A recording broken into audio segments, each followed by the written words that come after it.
പരിശുദ്ധ അമ്മയോട് ഭക്തിയില്ലാത്ത ക്രൈസ്തവർ വളരെ കുറവാണ്. ഈശോ കഴിഞ്ഞാൽ പിന്നെ പരിശുദ്ധ അമ്മയ്ക്കാണ് സഭയിൽ സ്ഥാനം. അതിനാൽ തന്നെ പരിശുദ്ധ അമ്മയുടെ പല രൂപങ്ങളും ചിത്രങ്ങളും നമ്മൾ പള്ളികളിലും വീടുകളിലും മറ്റു ക്രിസ്ത്യൻ സ്ഥാപനങ്ങളിലും കാണാറുണ്ട്. സംസ്കാരത്തിന്റെയും സമൂഹത്തിന്റെയും ചിന്താഗതികൾക്കും മറ്റുമനുസരിച്ച് മാതാവിനെ ചിത്രീകരിക്കുന്നതിലും വ്യത്യാസങ്ങൾ കാണാൻ സാധിക്കും.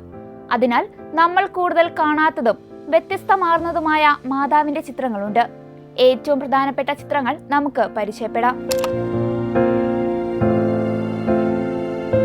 തായ് മഡോണ.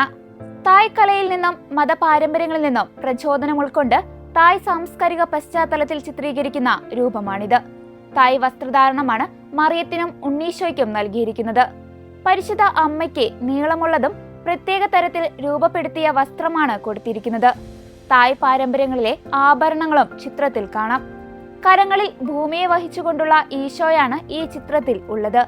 പരിശുദ്ധ അമ്മയുടെയും ഈശോയുടെയും ഈ രൂപം മറ്റു രൂപങ്ങളിൽ നിന്നും വ്യത്യസ്തമാക്കുന്നത് ഇതെല്ലാമാണ്.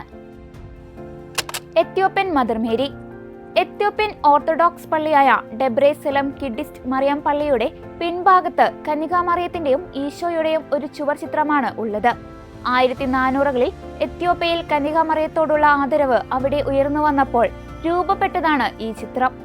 എത്യോപ്യൻ ചിത്രകലയിലെ ഏറ്റവും പ്രധാനപ്പെട്ട ഐക്കണോഗ്രാഫിക് പ്രമേയങ്ങളിൽ ഒന്നാണ് ഈ ചിത്രം. എത്യോപ്യൻ മതവിശ്വാസങ്ങളുടെയും സ്വത്വത്തിന്റെയും സാംസ്കാരിക സ്മരണയുടെയും നിർമ്മാണത്തിൽ യേശുവിന്റെ അമ്മ വഹിച്ച പങ്കിന്റെ പ്രതീകാത്മക രൂപമാണ് ഇതിൽ കാണുന്നത്. കൂടാതെ കന്യകാമറിയവും ദൈവത്തിന്റെ പടയാളിയും അവളുടെ സന്തത സഹചാരിയുമായ യൗസേ പിതാവുമായുള്ള അടുത്ത ബന്ധത്തെ ചിത്രീകരിക്കുന്നുമുണ്ട്. അവർ ലേഡി ഓഫ് ചൈന. 1900 കർഷക പ്രക്ഷോഭമായ ബോക്സർ കലാപം ചൈനയിൽ പടർന്നു പിടിച്ചപ്പോൾ 10,000 ബോക്സർമാർ ഹുബേയ് പ്രവിശ്യയിലെ ഡോങ്ലു ഗ്രാമം ആക്രമിച്ചു. ഗ്രാമത്തിലെ പുരോഹിതനായ ഫാദർ വു മാതാവിന്റെ സഹായവും സംരക്ഷണവും അഭ്യർത്ഥിച്ചുകൊണ്ട് പ്രാർത്ഥിച്ചു. പെട്ടെന്ന് ആകാശത്ത് വെളുത്ത വസ്ത്രം ധരിച്ച പരിശുദ്ധ കന്യകാമറിയത്തിന്റെ മനോഹരമായ ഒരു രൂപം പ്രത്യക്ഷപ്പെട്ടു. ഡോങ്ലു നഗരത്തിനു മേലുള്ള മാതാവിന്റെ സംരക്ഷണത്തിന് നന്ദി പറഞ്ഞുകൊണ്ട് അമ്മയുടെ ബഹുമാനാർത്ഥം മനോഹരമായ ഒരു പള്ളി നിർമ്മിച്ചു. കൂടാതെ ആകാശത്ത് തെളിഞ്ഞ അമ്മയുടെ രൂപവും ദേവാലയത്തിൽ പ്രതിഷ്ഠിച്ചു. Japanese mother Mary.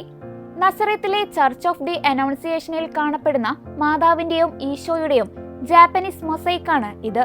ജപ്പാനിലെ ഒരു കാർമലൈറ്റ് കോൺവെന്റിലെ ഒരു ജാപ്പനീസ് ഡിസ്കാൾഡ് കാർമലൈറ്റ് കന്യാസ്ത്രീയാണ് ഈ ചിത്രം വരച്ചത്. ജാപ്പനീസ് ശൈലിയിൽ വസ്ത്രവും മറ്റും നൽകിയിരിക്കുന്ന ഈ ചിത്രം അതിമനോഹരമാണ്. ഈ മാതാവിന്റെ ചിത്രം തുന്നിച്ചേർത്ത വസ്ത്രമാണ് ഹോങ്കോങ് ബിഷപ്പുമാർ ധരിക്കുന്നത്. ചെസ്റ്റോചോവയിലെ കറുത്ത മഡോണ. പോളണ്ടിലെ ചെസ്റ്റോചോവയിലുള്ള ജാസ്ന ഗോറയിലെ കോട്ടകെട്ടിയ ബറോക്ക് പോളിൻ ആശ്രമത്തിലെ കന്യകാമറിയത്തിന്റെ ചാപ്പലിലെ ഐക്കനാണ് ബ്ലാക്ക് മഡോണ. ഏകദേശം 600 വർഷമായി ക്രിസ്ത്യാനികൾ ഇത് ആരാധിച്ചു വരുന്നു.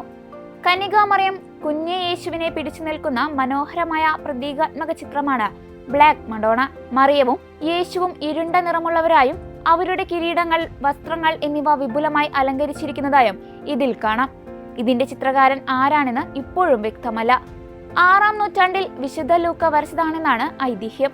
എന്നിരുന്നാലും 12 മുതൽ 14 വരെയുള്ള നൂറ്റാണ്ടുകളിൽ ഒരു ബൈസന്റൈൻ സൃഷ്ടിയായിരിക്കാനാണ് സാധ്യതയെന്ന് കലാചരിത്രകാരന്മാർ വിശ്വസിക്കുന്നു.